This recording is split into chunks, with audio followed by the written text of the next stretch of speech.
ग्रामविकास मंत्री पंकजा मुंडे आणि भगवानगडचे महंत नामदेव शास्त्री यांच्यातला वाद टोकाला गेलाय। पंकजा मुंडे यांची नामदेव शास्त्रींबाबतची कथित ऑडिओ क्लिप व्हायरल झाली आहे। पंकजा मुंडे भगवानगडावर दसरा मेळाव्याला जाणार असून समर्थकांनाही येण्याचं आवाहन त्यांनी ट्विटरवरून केलंय। त्यावर शास्त्रींनी यंदा भगवानगडावरती राजकीय भाषण होणार नसल्याची भूमिका घेतली आहे। त्यामुळे पंकजा आणि शास्त्रींमध्ये संघर्ष पेटण्याची चिन्ह आहेत। आता पंकजा मुंडेंची कथित ऑडिओ क्लिप उघड झाल्यामुळे हा संघर्ष आणखीनच तीव्र होण्याची चिन्ह आहेत।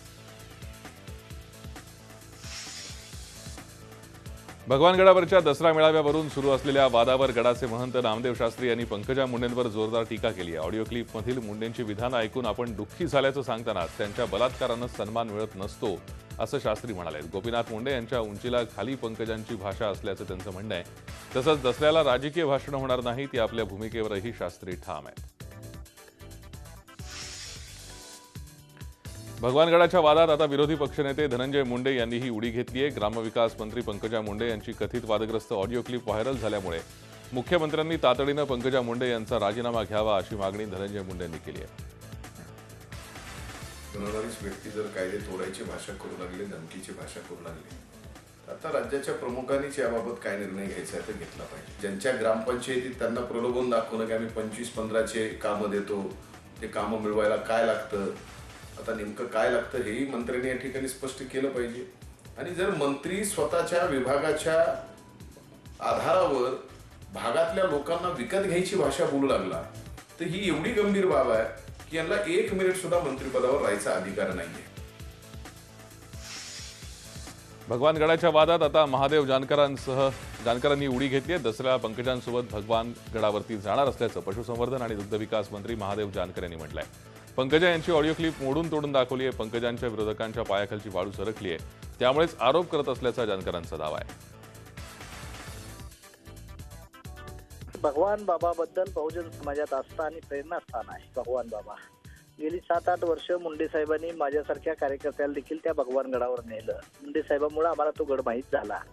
आज मुंडे साहेबांच्या पश्चात त्यांची कन्या पंकजाताई मुंडे हे त्या राज्याचं नेतृत्व करतात, त्या समाजाचं नेतृत्व, सर्व बहुजन समाजाचं नेतृत्व करतात। तर त्यांचं तिथे त्याही गेली 7-8 वर्षापासून जातात आणि त्या ऑडिओ क्लिपमध्ये तोडून मोडून करण्याचा प्रयत्न तसे ताई काही म्हटलेल्या नाही।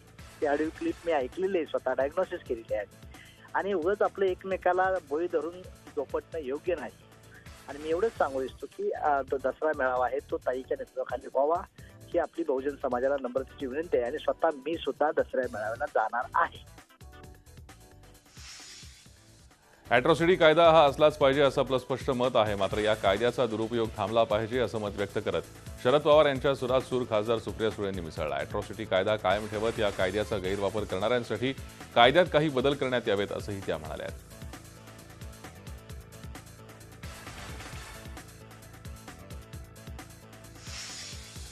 सत्ता बदल झाला की राजकीय नेतेही बदलतात याचंच प्रत्यक्ष उदाहरण पाहायला मिळालं पंढरपूरमध्ये। राज्याचे कृषी राज्यमंत्री सदाभाऊ खोत पंढरपूर दौऱ्यावर आले असताना तिथे त्यांना काँग्रेस आणि राष्ट्रवादीच्या पदाधिकाऱ्यांनी शेतकऱ्यांच्या प्रश्नावर जाब विचारत सदाभाऊ खोत यांचा निषेध केला। या चर्चेदरम्यान सदाभाऊ खोत यांनी काँग्रेस राष्ट्रवादीच्या पदाधिकाऱ्यांनाच तुम्ही थेट रस्त्यावर उतरून आंदोलन करा असा सल्ला दिला। विरोधी पक्षात असताना शेतकऱ्यांसाठी सरकारवर हल्लाबोल करणारे सदाभाऊ सत्तेत आल्यानंतर मात्र शेतकऱ्यांच्या समस्येचा विसर पडल्याची टीका यावर काँग्रेस राष्ट्रवादीने केली आहे। शिवसेनेची परंपरा असलेल्या दसरा मेळाव्याची तयारी मुंबईत शिवाजी पार्कवर सुरू झाली आहे। मेळाव्यासाठी आवश्यक त्या परवानग्या मिळवण्यासाठी पक्षाची यंत्रणा कामाला लागली आहे। पक्षाच्या सुवर्णवर्षपूर्तीनंतर होणारा हा पहिलाच मेळावा आहे। आगामी महापालिका निवडणुकांच्या दृष्टीनं या मेळाव्याला वेगळं महत्त्व प्राप्त झालंय। राष्ट्रीय स्तरावरील मुद्द्यांमध्ये उरी हल्ला, सर्जिकल स्ट्राईक हे ताजे विषय आहेत, तर सध्या राज्यातील मराठा समाजाचे मोर्चे, मराठा आरक्षण यासह अनेक विषयांवर शिवसेना पक्षप्रमुख उद्धव ठाकरे बोलतील असा अंदाज आहे। गेले काही दिवस सुरू असलेल्या परतीच्या पावसानं विश्रांती घेतल्यानं चिंतित असलेले शिवसेना नेते आता सुखावले। मेळावा हा महाराष्ट्राच्या सांस्कृतिक परंपरेचा एक भाग आहे आणि शिवसेना त्यातला एक महत्त्वाचा अंग आहे।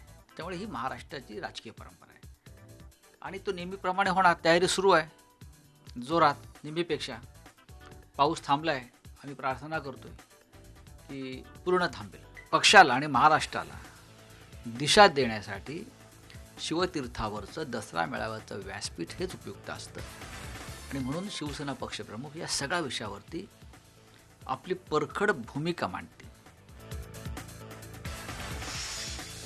शिवसेना नेते आणि पर्यावरण मंत्री रामदास कदम यांनी यापुढे निवडणूक न लढवण्याचा निर्णय घेतलाय. आता फक्त पक्षाचं काम करणार असंही त्यांनी जाहीर केलंय. पक्षातल्या तरुणांना आता संधी मिळावी यासाठी हा निर्णय घेतल्याचं रामदास कदम म्हणाले. कदम यांच्या या वक्तव्यानं राजकीय क्षेत्रात चांगलीच खळबळ उडाली आहे. पण रामदास कदम यांचे पुत्र योगेश कदम दापोली विधानसभा मतदारसंघासाठी इच्छुक असल्याचं कळत आहे. लालबागची राणी म्हणून ज्या मोनो रेल्वे मार्गाची काही दिवसापूर्वी चाचणी झाली होती, त्या मोनो रेल्वेच्या करी रोड ते साईबाबा नगर या स्थानकादरम्यान मोनोचा ट्रॅक निखळलाय. मोनोचा ट्रॅक अशा पद्धतीनं निखळल्यामुळे स्थानिक रहिवाशांमध्ये एकच खळबळ उडाली. जर या मार्गावर मोनो रेल चालू असती तर मोठी दुर्घटना घडली असती असं म्हणत स्थानिकांनी मोनो प्रशासनावर रोष व्यक्त केला. तर तांत्रिक कारणास्तव ही घटना झाली आहे. नेमकं काय झालं याचा शोध घेतला जाईल अशी सारवासारव मोनोचं काम करणाऱ्या अधिकाऱ्यांनी केली आहे.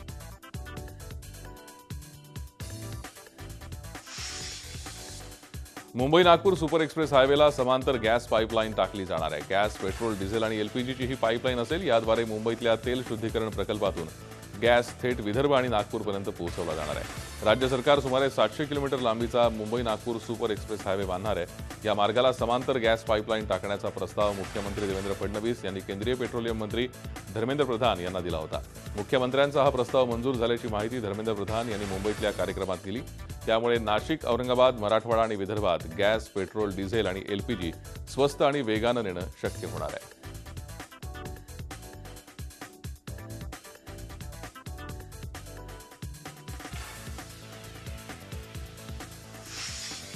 राज्यातल्या काही खासगी वैद्यकीय महाविद्यालयांमध्ये पैसे घेऊन बेकायदेशीर प्रवेश प्रक्रिया सुरू असल्याचं स्वतः मुख्यमंत्री देवेंद्र फडणवीस यांनीच म्हटलंय. अशा महाविद्यालयांवर कठोर फौजदारी कारवाई करणार असल्याचंही त्यांनी म्हटलंय. अकोल्यामधल्या शासकीय मल्टीस्पेशालिटी रुग्णालयाच्या भूमिपूजन कार्यक्रमातल्या जाहीर सभेत ते बोलत होते. यावेळी नवीन शल्य शस्त्रक्रिया गृहाचा लोकार्पण सोहळाही मुख्यमंत्र्यांच्या हस्ते झाला. दरम्यान या कार्यक्रमाला येताना कोपर्डी बलात्कार घटना आणि मराठा आरक्षण प्रश्नावर मुख्यमंत्र्यांना काळे झेंडे दाखवण्याचा प्रयत्न मराठा समाजाच्या कार्यकर्त्यांनी केला. त्यावर मुख्यमंत्र्यांनी आपल्या गाड्यांचा ताफा थांबवून स्वतः त्या आंदोलकांशी चर्चा केली.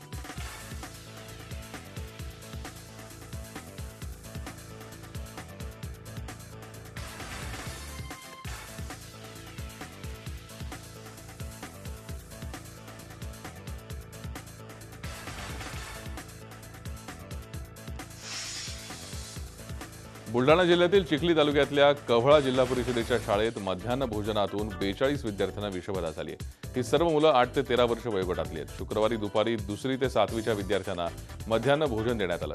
ते खाल्ल्यानंतर या विद्यार्थ्यांना मळमळ आणि उलट्या सुरू झाल्या. विद्यार्थ्यांना विषबाधा झाल्याचं कळताच गावात खळबळ उडाली आणि आरोग्य विभागाच्या 3 अँब्युलन्सद्वारे 42 विद्यार्थ्यांना रात्रीच बुलढाणा जिल्हा सामान्य रुग्णालयात उपचारासाठी दाखल करण्यात आलं.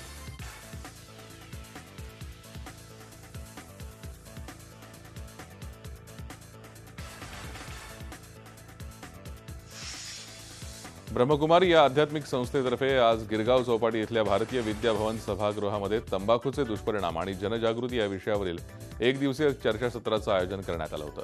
या चर्चासत्रामध्ये शालेय विद्यार्थी, तरुण यांच्यासह विविध क्षेत्रातील मान्यवरांनी सहभाग घेतला. यावेळी उपस्थित विद्यार्थी तरुणांनी व्यसन करणार नाही अशी शपथ घेतली. ब्रह्मकुमारी संस्थेतर्फे व्यसनमुक्ती या संदर्भात विविध कार्यक्रम राबवले जातात. त्याचाच एक भाग म्हणून या चर्चासत्राचं आयोजन करण्यात आलं होतं.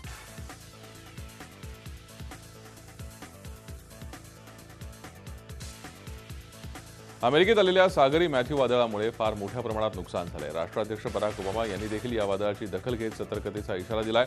अमेरिकेत हे वादळ घोंघावण्यापूर्वी हैतीमध्ये या मॅथ्यू वादळानं 3.5 लाखाहून अधिक नागरिक प्रभावित झाले होते. या वादळामुळे हैतीत 80 जणांचा मृत्यू झालाय. इटलीत 2 समलैंगिक नन यांनी केलेल्या विवाहानंतर पोप फ्रान्सिस दुःखी असल्याचं व्हॅटिकन यांनी सांगितलंय. पोप फ्रान्सिस यांनी याबाबत कोणतीच प्रतिक्रिया दिलेली नाही. मात्र त्यांच्या चेहऱ्यावर या निर्णयामुळे दुःख दिसत होतं असं व्हॅटिकनच्या वतीनं आर्च बिशप अँजेलो बेक्यू यांनी सांगितलंय. सप्टेंबर महिन्यात 2 नननी लग्न केलं होतं. अमेरिका निवडणूक निकालात हॅकिंगच्या मदतीनं रशियानं फेरफार केल्याचा आरोप यूएस इंटेलिजन्स कम्युनिटीनं केलाय. निवडणूक निगडीत वेबसाईट हॅक केली गेली होती असा आरोप department of homeland security and director of national इंटेलिजन्सनं केलाय. संयुक्त राष्ट्र सुरक्षा परिषदेनं सिरिया प्रकरणी एक आपत्कालीन बैठक बोलावली. या बैठकीत रशिया आणि सिरिया सरकारसोबत अमेरिकेला देखील सहभागी होण्यासाठी बोलवण्यात आलाय. मागील काही दिवसांपासून बंडखोरांची वस्ती असलेल्या सिरियातील अलेप्पो शहरावर रशिया आणि सिरियन सैनिकांकडून हल्ले सुरू आहेत. यात अलेप्पो शहराचं मोठं नुकसान झालंय. झी 24 तास रहा एक पाऊल पुढे.